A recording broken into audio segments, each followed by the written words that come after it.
بسم اللہ الرحمن الرحیم۔ السلام علیکم خواتین و حضرات۔ مسلمانوں کو اور ان کے سردار فخر دو عالم صلی اللہ علیہ وآلہ وسلم کو جب کفار سے تکالیف پہنچتی ہی رہی اور آئے دن ان میں بجائے کمی کے اضافہ ہی ہوتا رہا تو حضور صلی اللہ علیہ وآلہ وسلم نے صحابہ کو اس کی اجازت فرما دی کہ وہ یہاں سے کسی دوسری جگہ چلے جائیں، تو بہت سے حضرات نے حبشہ کی ہجرت فرمائی۔ حبشہ کے بادشاہ اگرچہ نصرانی تھے اور اس وقت تک مسلمان نہ ہوئے تھے، مگر ان کے رحم دل اور منصف مزاج ہونے کی شہرت تھی۔ چنانچہ نبوت کے 5ویں برس رجب کے مہینہ میں پہلی جماعت کے 11 یا 12 مرد اور 4 یا 5 عورتوں نے حبشہ کی طرف ہجرت کی۔ مکہ والوں نے ان کا پیچھا بھی کیا کہ یہ نہ جا سکیں، مگر یہ لوگ ہاتھ نہ آئے۔ وہاں پہنچ کر ان کو یہ خبر ملی کہ مکہ والے سب مسلمان ہو گئے اور اسلام کو غلبہ ہو گیا۔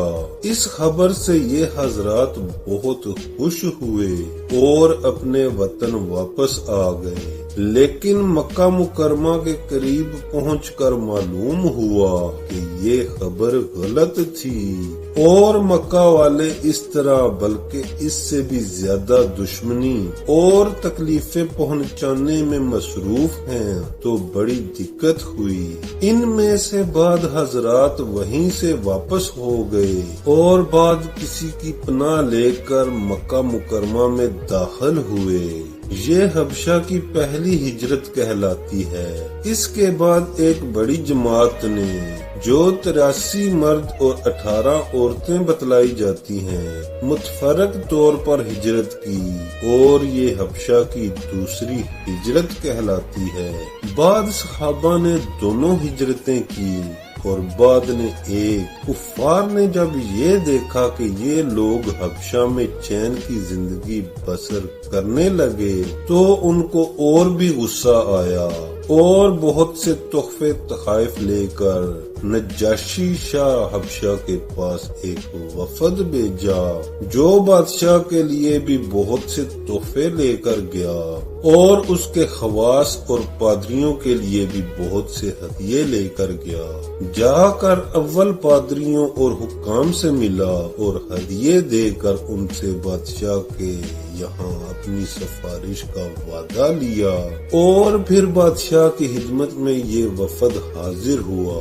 اول بادشاہ کو سجدہ کیا اور پھر تحفے پیش کر کے اپنی درخواست پیش کی، اور رشوت خور حکام نے تائید کی۔ انہوں نے کہا کہ اے بادشاہ، ہماری قوم کے چند بے وقوف لڑکے اپنے قدیمی دین کو چھوڑ کر ایک نئے دین میں داخل ہو گئے، جس کو نہ ہم جانتے ہیں نہ آپ جانتے ہیں، اور آپ کے ملک میں آ کر رہنے لگے۔ ہم کو شرفائے مکہ نے اور ان کے لوگوں کے باپ، چچا اور رشتہ داروں نے بھیجا ہے کہ ان کو واپس لائیں، آپ ان کو ہمارے سپرد کر دیں۔ بادشاہ نے کہا کہ جن لوگوں نے میری پناہ پکڑی ہے بغیر تحقیق کیے ان کو حوالہ نہیں کر سکتا، اول بلا کر تحقیق کر لو، اگر یہ صحیح ہوا تو حوالے کر دوں گا۔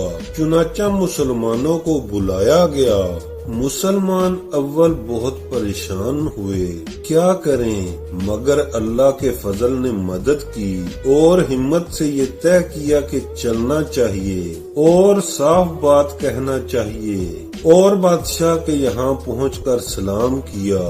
کسی نے اعتراض کیا کہ تم نے بادشاہ کو آداب شاہی کے موافق سجدہ نہیں کیا۔ ان لوگوں نے کہا کہ ہمارے نبی صلی اللہ علیہ وآلہ وسلم نے اللہ کے سوا کسی کو سجدہ کرنے کی اجازت نہیں دی۔ اس کے بعد بادشاہ نے ان سے حالات دریافت کیے۔ حضرت جعفر آگے بڑھے اور فرمایا کہ ہم لوگ جہالت میں پڑے ہوئے تھے، نہ اللہ کو جانتے تھے نہ اس کے رسولوں سے واقف تھے، پتھروں کو پوجتے تھے، مردار کھاتے تھے، برے کام کرتے تھے، رشتے ناتوں کو توڑتے تھے، ہم میں طاقتور ضعیف کو ہلاک کر دیتا تھا۔ ہم اسی حال میں تھے کہ اللہ نے اپنا ایک رسول بھیجا جس کے نسب کو، اس کی سچائی کو، اس کی امانت داری کو، پرہیزگاری کو ہم خوب جانتے ہیں۔ اس نے ہم کو ایک اللہ وحدہ لا شریک له کی عبادت کی طرف بلایا اور پتھروں اور بتوں کے پوجنے سے سخت منع فرمایا۔ اس نے ہم کو اچھے کام کرنے کا حکم دیا، برے کاموں سے منع کیا۔ اس نے ہم کو سچ بولنے کا حکم دیا، امانت داری کا حکم دیا، صلہ رحمی کا حکم کیا، پڑوسی کے ساتھ اچھا برتاؤ کرنے کا حکم دیا، نماز روزہ صدقہ خیرات کا حکم دیا اور اچھے اخلاق تعلیم دیے۔ زنا، بدکاری، جھوٹ بولنا، یتیم کا مال کھانا، کسی پر تہمت لگانا اور اس قسم کے برے عمل سے منع فرمایا۔ ہم کو قرآن پاک کی تعلیم دی، ہم اس پر ایمان لائے اور اس کے فرمان کی تعمیل کی، جس پر ہماری قوم ہماری دشمن ہو گئی اور ہم کو بری طرح ستایا۔ ہم لوگ مجبور ہو کر تمہاری پناہ میں اپنے نبی صلی اللہ علیہ وآلہ وسلم کے ارشاد سے آئے ہیں۔ بادشاہ نے کہا، اچھا جو قرآن تمہارے نبی لے کر آئے ہیں وہ کچھ مجھے سناؤ۔ حضرت جعفر نے سورہ مریم کی اول کی آیت پڑھی، جس کو سن کر بادشاہ بھی رو دیا اور اس کے پادری بھی جو کثرت سے موجود تھے، سب کے سب اس قدر روئے کہ داڑیاں تر ہو گئیں۔ اس کے بعد بادشاہ نے کہا کہ خدا کی قسم، یہ کلام اور جو کلام حضرت موسیٰ لے کر آئے تھے ایک ہی نور سے نکلے ہیں، اور ان لوگوں سے صاف انکار کر دیا کہ میں ان کو تمہارے حوالے نہیں کر سکتا۔ وہ لوگ بڑے پریشان ہوئے کہ بڑی ذلت اٹھانا پڑی۔ آپس میں صلح کر کے ایک شخص نے کہا کہ کل کو میں ایک ایسی تدبیر کروں گا کہ بادشاہ ان کی جڑ ہی کاٹ دے گا۔ ساتھیوں نے کہا، ابھی ایسا نہیں کرنا چاہیے، یہ لوگ اگر مسلمان ہو گئے مگر پھر بھی رشتہ دار ہیں۔ مگر اس نے نہ مانا۔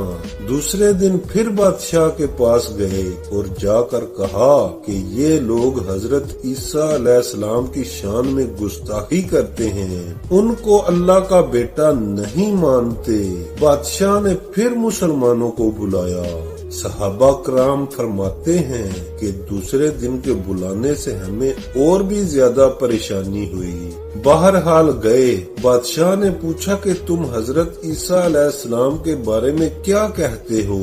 انہوں نے کہا، وہی کہتے ہیں جو ہمارے نبی پر ان کی شان میں نازل ہوا کہ وہ اللہ کے بندے ہیں، اس کے رسول ہیں، اس کی روح ہیں اور اس کے کلمہ ہیں، جس کو خدا نے کنواری اور پاک مریم کی طرف ڈالا۔ نجاشی نے کہا کہ حضرت عیسیٰ علیہ السلام بھی اس کے سوا کچھ نہیں فرماتے۔ پادری لوگ آپس میں کچھ بات چیت کرنے لگے۔ نجاشی نے کہا، تم جو چاہے کہو۔ اس کے بعد نجاشی نے ان کے تحفے واپس کر دیے اور مسلمانوں سے کہا کہ تم امن سے رہو، جو تمہیں ستائے اس کو تاوان دینا پڑے گا، اور اس کا اعلان بھی کرا دیا کہ جو شخص ان کو ستائے گا اس کو تاوان دینا ہوگا۔ اس کی وجہ سے وہاں مسلمانوں کا اکرام اور بھی زیادہ ہونے لگا اور اس وفد کو ذلت سے واپس آنا پڑا۔ تو پھر کفار مکہ کا جتنا بھی غصہ جوش کرتا، ظاہر ہے اس کے ساتھ ہی حضرت عمر کے اسلام لانے ان کو اور بھی جلا رکھا تھا، اور ہر وقت اس فکر میں رہتے تھے کہ لوگوں کا ان سے ملنا جلنا بند ہو جائے اور اسلام کا چراغ کسی طرح بجھے۔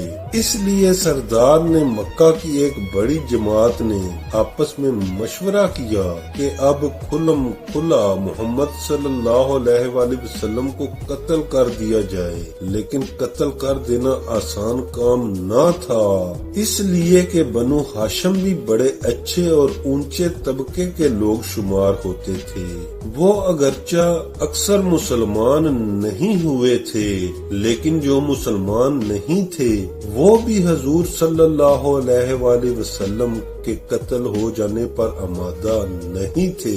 اس لیے ان سب کفار مکہ نے مل کر معاہدہ کیا کہ سارے بنو ہاشم اور بنو المطلب کا بائیکاٹ کیا جائے، نہ ان کو کوئی شخص اپنے پاس بیٹھنے دے، نہ ان سے کوئی خرید و فروخت کرے، نہ بات چیت کرے، نہ ان کے گھر جائے اور نہ ان کو اپنے گھر آنے دے، اور اس وقت تک صلح نہ کی جائے جب تک کہ وہ حضور صلی اللہ علیہ وسلم کو قتل کے لیے حوالے نہ کر دیں۔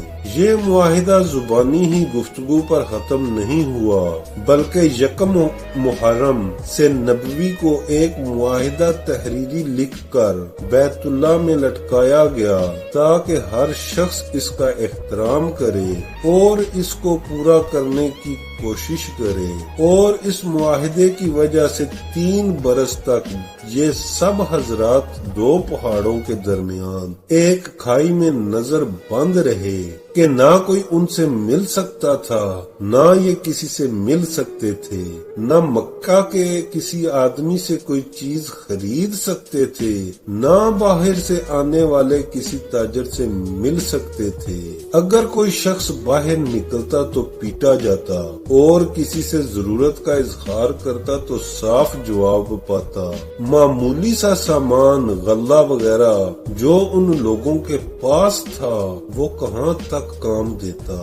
آخر فاقوں پر فاقے گزرنے لگے، عورتیں اور بچے بھوک سے بےتاب ہو کر روتے اور چلاتے، اور ان کے اعضاء کو اپنے بھوک اور تکالیف سے زیادہ ان بچوں کی تکالیف ستاتی۔ آخر 3 برس کے بعد اللہ کے فضل سے وہ صحیفہ دمک کی نظر ہوا اور ان حضرات کی یہ مصیبت دور ہوئی۔ 3 برس کا زمانہ ایسے سخت بائیکاٹ اور نظر بندی میں گزارا، اور ایسی حالت میں ان حضرات پر کیا کیا مشقتیں گزری ہوں گی وہ ظاہر ہے، لیکن اس کے باوجود صحابہ کرام رضی اللہ تعالی عنہ اجمعین نہایت ثابت قدمی کے ساتھ اپنے دین پر جمے رہے، بلکہ اس کی اشاعت فرماتے رہے۔ بے شک حضور صلی اللہ علیہ وآلہ وسلم کے پیارے صحابہ کرام کی زندگیاں ہمارے لیے مشعل راہ ہیں۔ جس طرح صحابہ کرام نے استقامت کے ساتھ دین اسلام کا دفاع کیا، اسی طرح ہمیں بھی اپنے اس دین کی حفاظت کرنی چاہیے۔ اسی میں ہم سب کی کامیابی ہے۔ اللہ تعالی ہم سب کو عمل کرنے کی توفیق عطا فرمائے، آمین یا رب العالمین۔